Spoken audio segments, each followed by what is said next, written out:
Hello, welcome back to the CIRS Summit. I'm Jenny Johnson of the CIRS Healing Collective and Simplified Wellness Designs. And I'm here today with one of our sponsors. This is Brandon Apple of Mold Inspection Sciences. And Brandon, I'm going to let you do a full introduction of yourself so our listeners, the attendees of the summit, can fully appreciate your training, your background, your connection with mold inspection sciences, your history with them, and then we'll dive into some fun conversation. Awesome. That sounds great. And first and foremost, thanks for the opportunity. Really proud to be a part of this. I know a lot of the goal with this CIRS Summit is to get a lot of good educational material out there. So just super proud to be a sponsor and help kind of continue to kind of push these messages out. So I know how important that is. So again, thank you for the opportunity. I'm really happy to be here. So yeah, my name is Brandon Apple. I'm with currently the president of Mold Inspection Sciences and Mold Inspection Sciences Texas. It was a bit of a journey to get there. I feel like a good journey, that gave me a lot of background that helped me along the way. But, my journey into the mold side of it and environmental started back in about the year 2000 when I was actually doing mold remediation. So did quite a bit of that. I served as a project manager on water losses, mold remediation, mitigation, a lot of crawl space work. I spent more time in crawl spaces than I like to admit, but definitely that was good training for me and really gave me a lot of background in just how these projects, need to be ran. So I did that for about 10 years. And around that time, I started working with specifically Mold Inspection Sciences was one of the independent consulting companies I was working with. So started throwing a little bit of work back and forth with them. And then I actually decided to throw myself out there and see if they would take me on as an employee of that company, kind of take the work boots off and get more into the consultation side. So actually began with the company back in 2010.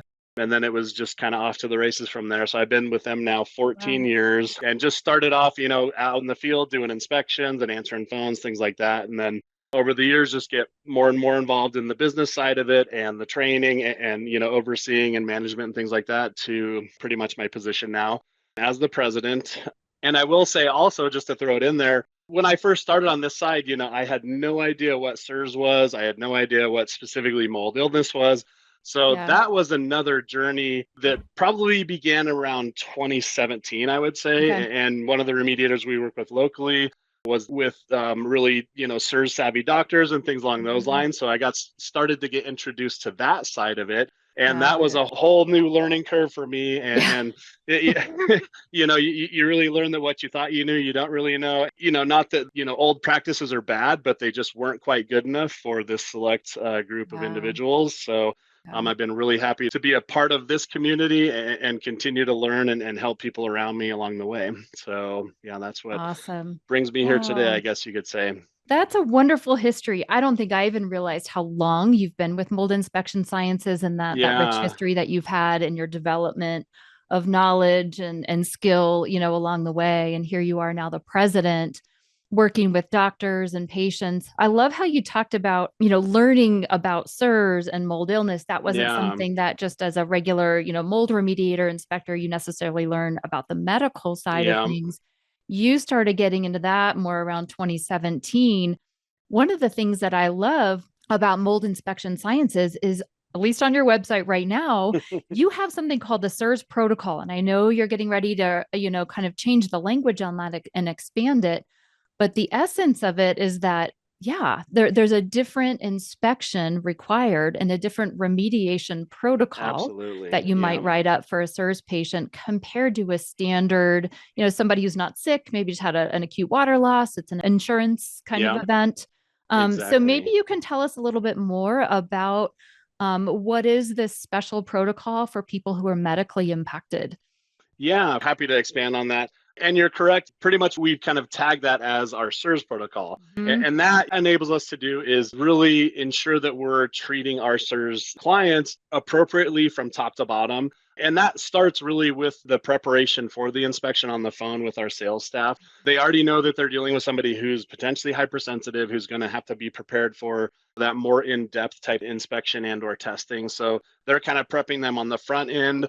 Then when it comes to our inspection, I'll be quick to say our inspection, I feel like, is top notch, whether you're a CIRS patient or not. One of the things I preach to my guys is leave no stone unturned. even if it's the most minor bit of water damage or this or that, let's investigate that. If anything, let's rule it out as a problem. Yeah. So we do very in-depth training with our inspectors to perform that side of it. When it comes to the testing, as you know, Jenny, we have to get definitely more advanced when it comes to the testing. We're doing the really sensitive MS qPCR sampling, or what a lot of people know as the ERMI and the HERTSMI testing.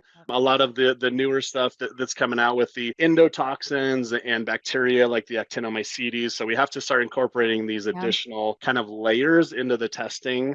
And then also, the kind of culmination of all that is what we produce as far as our inspection report and recommendations. Yeah. And those recommendations really have to be keyed in on what needs to be done to properly remediate this project now, because traditional remediation probably isn't going to get that area clean enough for somebody who is hypersensitive, who is in that CIRS category.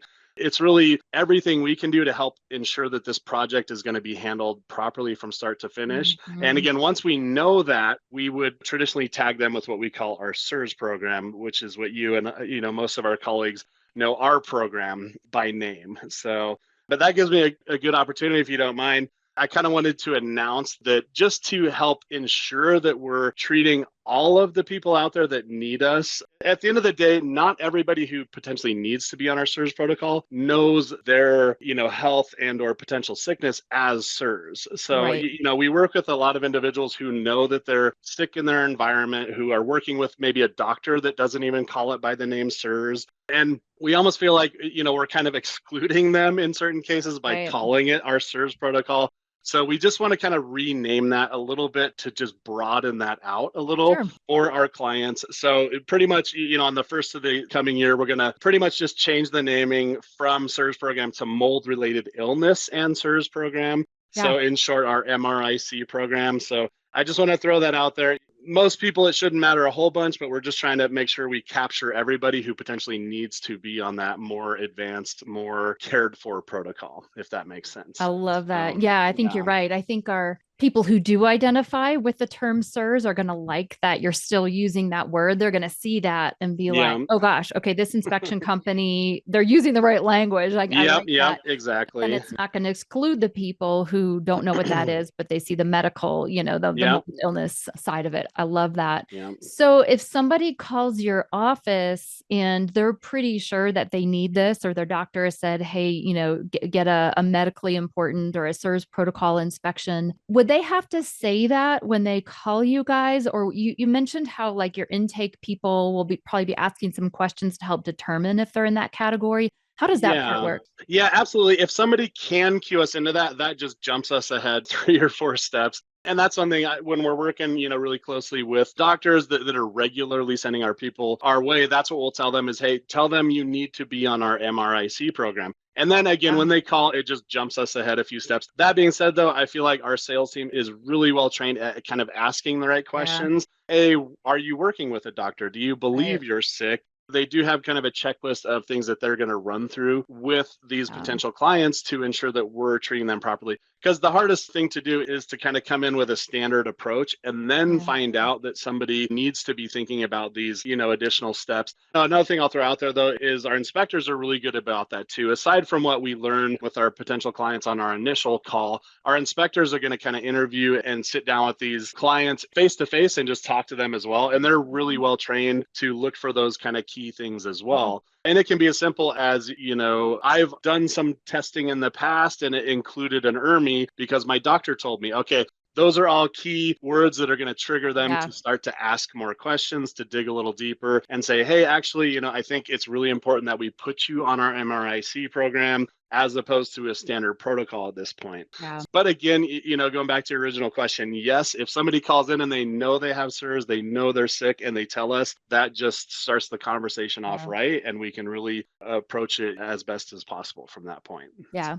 That makes sense. And I will say that I have done that myself. I'm actually local to Brandon. Well, a couple hours away maybe, but local-ish. We're in the same state. And I have used mold inspection sciences personally. I've had my family members use you guys. And I think it was about a year and a half ago. There's a little private school down in Colorado Springs where Yep. both of my kids were in high school. And I get a call from, and they're both recovered CIRS patients, right? Yeah. So we Yeah. know with the HLA-DR, multi-susceptible, we really don't want them to have a new exposure. I get a call from the principal one day saying, "Hey, Yeah. Jenny, I know that your kids are really sensitive to mold and water damage, and I need to let you know that we've had an event at the school. There was a leak." She explained the details and explained what they had done and were planning to do to address it. Yeah. And I asked her if she'd be willing to kind of press pause on their plan Yeah. and have a meeting and reevaluate, because the plan that she was going to go down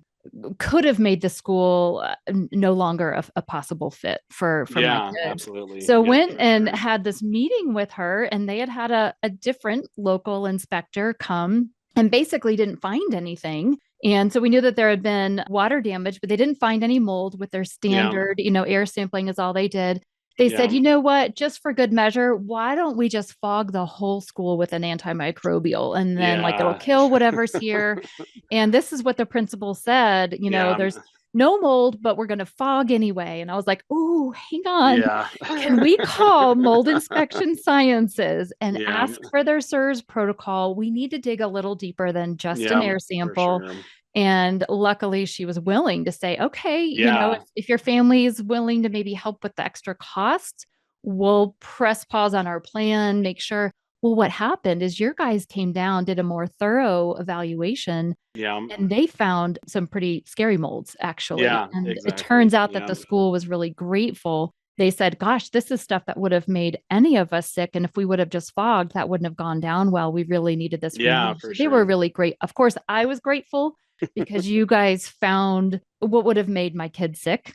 Yeah. Well, plus, Yeah. the entire school. And I'm so grateful to the school that they were willing to go down the pathway and take your recommendations rather than the other guy who just wanted to Yeah. fog. You guys provided some education for them. So that CIRS protocol, or the MRIC, what is it again? Mold related illness and Yeah. CIRS. Yep, I Yeah, got it. correct. Yep. Mold related The illness mold and SIRS. related illness and CIRS protocol, it really is different. They're not just going Yeah. to go and do an air sample and then recommend fogging. So what I heard you say that they're going to get is more of an intake. Your guys are going to come and ask a lot of questions that are going to, guide the inspection about where Yeah. people feel well or don't feel well, where there's been history, all kinds of things. They're going to do dust sampling, which is what we know we need, when we Yeah, have absolutely. something that's not just related to a whole live spore in the air, but what's even settled out in the dust and maybe old and fragmented can still be inflammatory for us. Yeah. So you're going to do that. Absolutely. You're going to spend a longer time digging. I love how you said we're going to leave no rock unturned.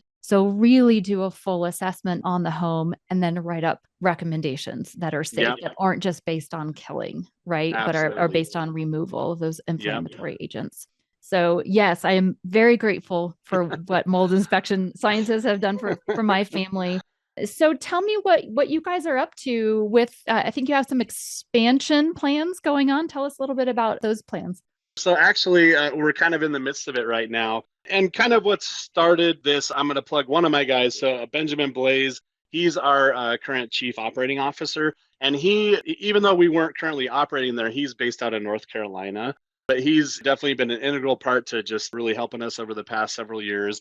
Because of his location, even though he wasn't out doing inspections and doing more of the executive stuff, we thought we'd be crazy not to start thinking about that kind of East Coast expansion. So we were in the works building up to that. And then, as I'm sure everyone saw, the East Coast got hammered with the recent hurricanes, specifically Hurricane Helene hit Georgia really bad, North Carolina, South Carolina. So that kind of prompted us. And kind of at the same time, I'm starting to get calls from some of my affiliates who actually had people in the Carolinas who were needing our services just because of that stuff and previous things building up to that. So we thought, at the end of the day, we'd be crazy not to just jump on this and start to try and help as many people as we can. So we have officially now, we are offering services in North Carolina, South Carolina, and Georgia. So we're really happy to be able to say that. We have some really smart, motivated new individuals on the team that are currently in the process of training. And in the meantime, we have some of our senior staff out there right now actually performing inspections on site with them.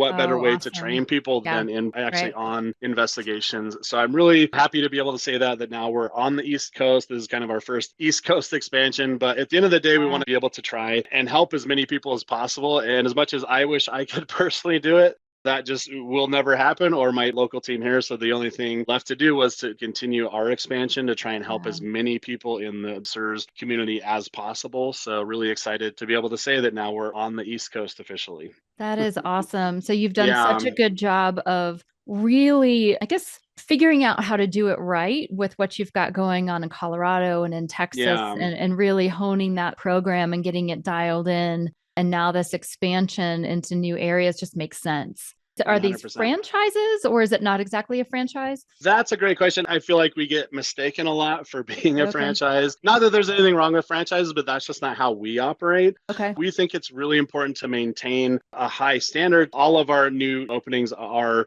they're all employees of the same company. One of the big things I feel like that we've done to enable us to do this is really kind of centralize our project management staff. Jenny, going back to your experience with us here locally, I'm sure you are working with a few of my local project managers, such as Benjamin Weezer and or Steve Stockberger. But believe it or not, you're just as likely to deal with them if we're having a problem, for example, in South Carolina. What I kind of preach to my guys is our inspectors are really extensions of our project managers. We spend, countless hours training them in doing what we need them to do, to the utmost degree, which is inspect. So they're the guys we want on site, who know what to look for water damage, who know what to ask the clients and know how to collect samples. But then once it gets to the tail end of that project where we're actually putting together recommendations, we're doing consultations, things like that, that's all done by that centralized project management staff. Cool. So by doing so, I feel like we're able to keep a really high standard Yeah. from start to finish. And again, going back to your question, you're not just calling a franchise who's a brand new guy who's kind of Right. doing his own thing or this or that. It's all centralized and we're very communicative amongst our people, Yeah. and we do everything we can to ensure that, again, we're treating our clients with the utmost care from start to finish. I love that you have that centralized project management team Yeah. so that when, if somebody is using you guys in one of your new branches in North Carolina, they're not getting the B team, right? Yeah, They're still getting A exactly. level service from the people who've been doing 100%. this for years and are highly Yeah, trained exactly. to make sure everybody's getting that quality care. I love that. Yeah, So, how definitely. about this one, Brandon? Where do projects go wrong? And what does Oh, MIS do, Mold Inspection Sciences, to help when a project goes wrong? Give us an example yeah, there. definitely. That's a long list, where the projects go wrong. Because there's honestly so many ways, right? And it can be simple stuff from the beginning as far as, not understanding the full scope. There's so many cases where somebody might have a very obvious issue right there in front of them, right? We know we have a problem here. I can see the water damage, I can see the mold, and they'll pretty much focus on what they know to be the issue. But they get through all that and they find, I'm still not feeling great in this house. There's still something going on. And I'll just take that back to, at the end of the day, it's really important to have a thorough assessment done before you initiate Mhm. work, because the last thing you want to do is do things twice. Yeah. So that's one area, is just not understanding the full scope of what needs to be done from the start. Another really big one, which I know we've all encountered, is just getting the wrong contractors in. Whether it be the people on the testing end, if that specific IEP doesn't understand CIRS and they're not doing the right testing, like the example you Mhm. brought up of that school, not to say that whoever it was that did that testing did anything wrong, but if they don't understand next Yeah. level, testing and or next level Yeah. remediation, they're just not going to get us to that finish line. But the other big one there is, the remediation contractors who may not understand CIRS. At the end of the day, they Yeah. can unfortunately make problems a lot worse. I mean, if they come in and they're not thinking about things properly. That's a big one. I'll kind of plug the CIRSX University over there. They have now the medically important Mhm. remediation program. Yeah. So that's a really great tool for everybody to really get schooled on that. So if this remediation contractor hasn't gone down that road, that can definitely skew a project in the wrong direction. Yeah. Another big one I've seen is kind of lack of clearance testing, moving from phase to phase. If we're not verifying that that remediation contractor has done things properly before we move on to the next phase. Mhm. That's where we might be Mhm. having to do things twice just because we're not being methodical about it. Right. This is all kind of leading up to one of the bigger issues we've seen that we've really tried to attack is the general sequencing of Yeah. the project. I'm going to plug myself now really quick. The last speech I did at the last CIRS conference was on sequencing. So that's available for people through the CIRS website. But what I mean by incorrect sequencing is, for example, if we're in the midst of remediation, if we do our duct cleaning too soon before the rest of the house is clean, we're potentially going to recontaminate that Yeah. ducting, the HVAC system. Also, the big one is contents. When do we deal with contents? How do we deal with Yeah. contents? The other big one that can really kind of throw a wrench in the works is when reconstruction happens, Yeah. as opposed to cleaning and things like that. So the proper sequencing of a project is truly imperative. It's something that has to be well thought out. So pretty much what we do on any one of our CIRS program inspections is pretty much we're going to sequence that project out from the start. So we're going to say, this is step one, Yeah. this is step two, this is step three. And Jenny, as I'm sure you know, a lot of the people that are kind of in these scenarios that are dealing with these problems, they're stressed out. They're probably not thinking straight because of that amount of stress and or the contaminants that they're being affected by. I hate to say it, but mold brain is a thing. My Yeah. clients taught me that term.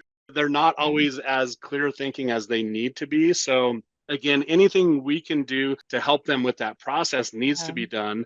And again, that goes back to our report as far as how we're going to guide them. They have it written right Yeah. there in front of them. They can I see love that. that. And I don't want that to come out as, here's your report. Now it's up to you. We also offer a lot of support along the way. We're always encouraging our clients, if you have any questions on this, call us, we'll help, we'll walk you through it. And obviously, in a fully involved project, we're coming out, we're doing testing in between phases and things like that. So it's anything we can do to help support these projects to get them to the finish line, which, that's the goal, is to get these houses clean and safe so that these Yeah. individuals can get better. I was tasked a long time ago. I do a lot of work with Dr. Eric Dorninger here locally, and he's always been, really pounding it into us that step one in the CIRS protocol is to remove the patient from contamination. So I feel like really invested in that step one. Yeah. It's really hard for a doctor to make any progress if you Yeah. can't get them past step one. So we Absolutely. really, You guys are on the front lines of saving the world in a way. If we think yeah, of, 50% of buildings being water damaged and a quarter of the yeah, population being sensitive to developing CIRS from that, people to properly assess these buildings and tell us how to fix them so that all of us can get well it's a public health need. It's huge yeah, and it's expensive. And if someone is going to pay, Dr. Dorning uses the phrase time, energy, and money. And, if we're going to yeah, expend our time, energy, and money getting, professional service on our home, we need it to work. And so yeah, what I absolutely. see as a coach in this space is so many people, they don't know what they don't know yet. And they go Yeah, and hire somebody who's not properly equipped to do this, for a CIRS person, and then they have to redo it. They end up kind of yeah, for creating a sure. mess out of things and have to start over again. So Yeah, I'm glad you put a absolutely. plug for that. The course in CIRS, the CIRS Institute Medically Yeah, Important Remediation course. You guys are the inspectors and you write up the recommendations, but then we need a remediation company to understand, speak that same language and say, yeah, we can do that. And then work in tandem with you guys. I'll just share back to absolutely. my experience with Yeah, my kids' school a couple years ago. You guys wrote up a beautiful plan, recommendations, yeah, and then, we reached out to a few remediation companies in town. And what was interesting is they would want to make up their own plan. Like, oh, okay, well, we see their recommendations, but here's what we would do differently. I'm like, yeah, no, no, no. Like, no, I'm not looking for your plan. yeah, I want to follow, this medically, relevant plan set out by the inspector. yeah, Can you do exactly this? Or, very close anyway, with maybe some minor adjustments that their team needed to do. But it was amazing how often they wanted to come and say, oh, well, we'll take this part out and we'll use this solution to clean, to wipe down with, yeah, yeah, or we're going to fog before this step. I'm like, no, we're not, and so they wanted to modify yeah, it. And so I like that you talk about being a part of the project, the sequencing and kind of the hand holding throughout the whole thing and making sure that the clients from start to finish, really do get the right thing, that you guys can be a part of the project the whole way through. Yeah, absolutely. Yeah. Absolutely. Yeah. And we offer as much support as we can. As I'm sure you know, though, that there's a certain point where, we'll actually also recommend somebody like yourself to get involved. Again, these people are in high stress situations that they're not always thinking clearly, and to put all these things together, is really difficult. So we give as much as we can on the stuff we know, and then in certain cases, we'll send them to you as well to help with the coaching and things like that. So And yeah, I love doing that part. it's a community effort. Once you're kind of in this community, it takes all of us working in tandem, the doctors, the remediators, the coaches, anything we can do to help support the patient at the end of the day. And it takes that team approach. It takes everybody being on top of it. Going back to the remediators, it takes, somebody who's open-minded. And again, traditional remediation, it's fine for a lot of people out there. We need those remediators who are willing to take the next step and understand that, okay, even though that's built on some good stuff, we need to now build upon it. And that's the key, is getting those, individuals who are open to that. The remediation, it's really what we've been doing, just to the upteenth degree. It's, hey, we traditionally wipe this down once. Let's do it 2 or 3 times. Let's not just do it with a wet method. Let's also do a dry method at the end. Hey, I know we've been using all these chemicals for a long time. Let's just rethink that. A lot of our patients can't be exposed to those chemicals. So, let's take another look at that. And it's at its core, mold remediation, this is something I feel like a lot of times we need to be reminded of. Mold remediation is not coming in and killing a bunch of mold. It's removing it. That's the key. Let's remove those contaminants instead of just trying to destroy them, or put this harsh chemical on them, and oh, this one will break down the cell walls and this one will turn it into air. And let's just focus on the start of it, which is, let's get as much of that contamination out of this space as we can. That's the best thing we can do to help ourselves and our patients along the way. So. I love it. Mold removal, not mold killing. Exactly. And recognizing too that dormant, dead, old mold that is present still probably needs to be addressed and removed. Just because it doesn't seem to be viable or growing doesn't mean it's totally benign, especially for somebody who's sensitive to the inflammatory aspect of mold. So yeah, for sure. A lot of people that hear that, they're kind of getting the landlord special, or the handyman response. If it's, oh, this is fine, it's old and dead and it's not even wet, and it's not a problem. But that's, as we've learned, that's just a misconception, and we need to get all of it, for sure. Whether it's active or dormant, it's still important to us, for sure. Yeah. So there's a lot of chatter these days about the bacteria that have always been part of the party, but we're just learning more about some of the types of bacteria and the medically important, I guess, sequelae of being exposed to those bacteria. Yeah. Endotoxins. We're hearing a lot about endotoxins and actinobacteria. You mentioned that you can do dust sampling for these. Is there a specific inspection process for endotoxins or remediation process that you guys are a part of, or would that be somebody else who does that? That's a great question. Endotoxins, I get asked this a lot. Do we offer an endotoxin inspection? And my short answer to that is no. That being said, though, a lot of what causes endotoxins would be checked off with our standard protocol to start with. And for those that don't know, endotoxins, they trace back to things related to like sewer gas and or the associated stuff coming out of our sewer systems. A lot of times, if we're getting high endotoxins, it's going to be kind of one of those more apparent, hey, we have a toilet seal that's leaking over here, things like that, and or just a water loss associated with a sewer pipe. It could be the screw in the pipe in the wall that's coming down from the bathrooms above, things like that. So those are going to be easy stuff for us to pick up on. And like you said, we do test for it, obviously. So we're going to have that within our scope. But also, whenever somebody's on our CIRS program, we're being very mindful of the plumbing systems that we have access to. So we're definitely checking things for like dry traps is a common one. The floor drain in the basement, that water can evaporate out of there. And as a result, you could start to get sewer gas creeping up through that. So we're definitely very mindful to look for those type things. Also, a really common source is one of the methods to plumbing these days is installation of Studer vents. And I'm not going to get into detail on that, but it's just kind of a mechanical check valve that's on the sewer system. So we're definitely, whenever we're seeing those, we're identifying them as a potential source of endotoxins. There are certain cases where we might just have to, if we've checked off all of those boxes and we're still getting high endotoxins, oftentimes we're going to have to then send you to, most common is to get some smoke testing done on the plumbing system by a specialized plumber, somebody who understands that system. Yeah. But at least, like I said, we're going to check off probably 3 of the 4 boxes along those lines. But we're not always going to be able to help pinpoint that definitively. But at least we're going to do everything we can. And I do know Michael Schrantz would probably be one of the kind of gurus along these lines. And I know he's putting a lot of effort. And if I'm not mistaken, he might even be talking about that during this conference.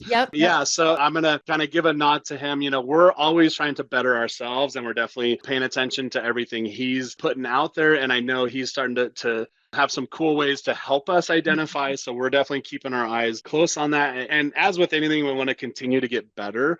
So we're going to put more and more effort into it along the way, and really looking forward to seeing, you know, what he and others in our community are really coming up with to help us identify these issues for sure. Yeah. Awesome answer. So I like how you said you're checking like 3 of the 4 boxes. You're doing the dust sampling to see if that shows that there's an elevation of endotoxin exposure. You're looking for sources of like dirty water leaks, right? So endotoxins can come from, like you said, a toilet overflow or a drain pipe leak, you know, dirty dishwasher water or dirty laundry machine water or something. So your CIRS inspection is going to be looking for those potential sources of either mold or endotoxins. Absolutely. And then you can kind of do a basic look for Studer vents, dried out drains, things like that. And if you're not seeing anything, then that's when maybe a smoke test with a plumber would come into play. But there's a lot that you guys could pick up on, and maybe even the lifestyle. If you're like, well, I noticed there's a diaper pail and a cat litter box, and there's a little dog with some accidents going on over there. Like you're in the home, so you can pick up on lifestyle stuff too. That might be absolutely. And I'll tell you, one of the hardest things to do to tell somebody is that their animal might be in any way affecting them.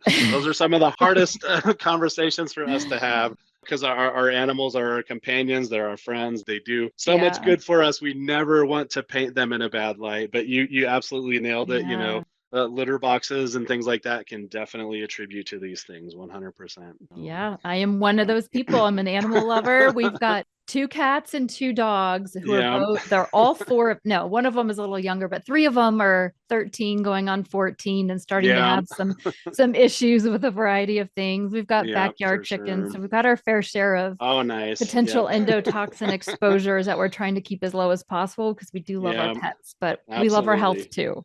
Yep, exactly. It's always a balance for sure. And understanding the things you should be diligent with, like cleaning the litter box and not letting it get out of hand and things like that. So I'll never tell anybody to just outright get rid of their companion.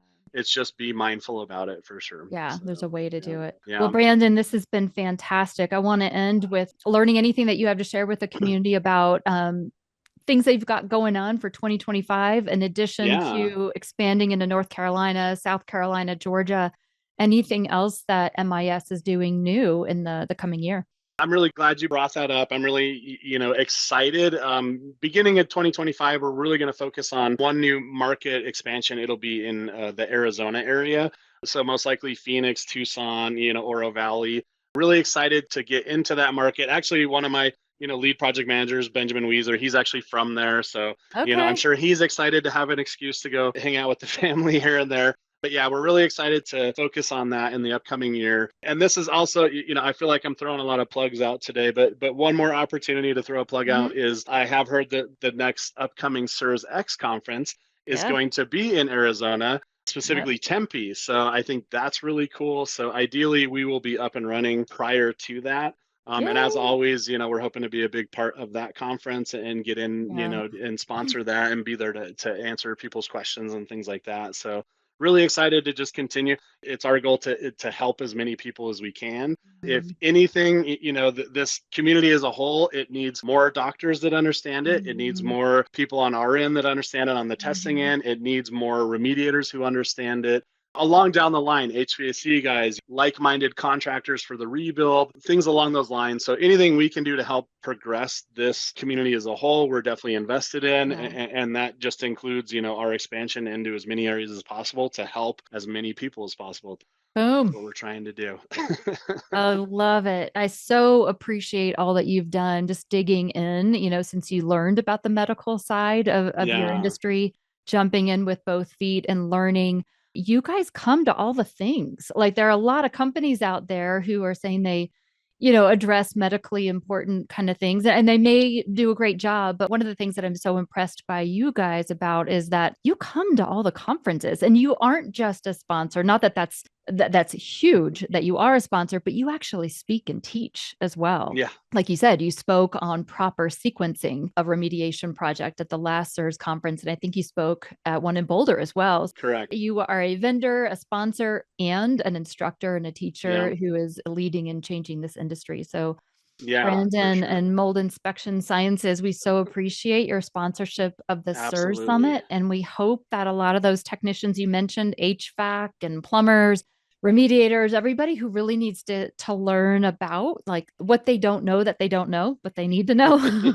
I hope that the word spreads through this summit and through a lot of the efforts that you're already a part of through your expansion so that more people can get the help that they need. Thank you. Yeah. Thank you for your sponsorship and thank you for your talk today and for your time. Absolutely. I appreciate you guys and everything you do, and you individually, Jenny. Like I said, I love sending clients to you because I know they'll be well taken care of. But yeah, anything we can do to help, we're happy to be on board and really just honored to be part of this CIRS Summit. So really appreciate the opportunity. Thanks so much. All right. Thanks.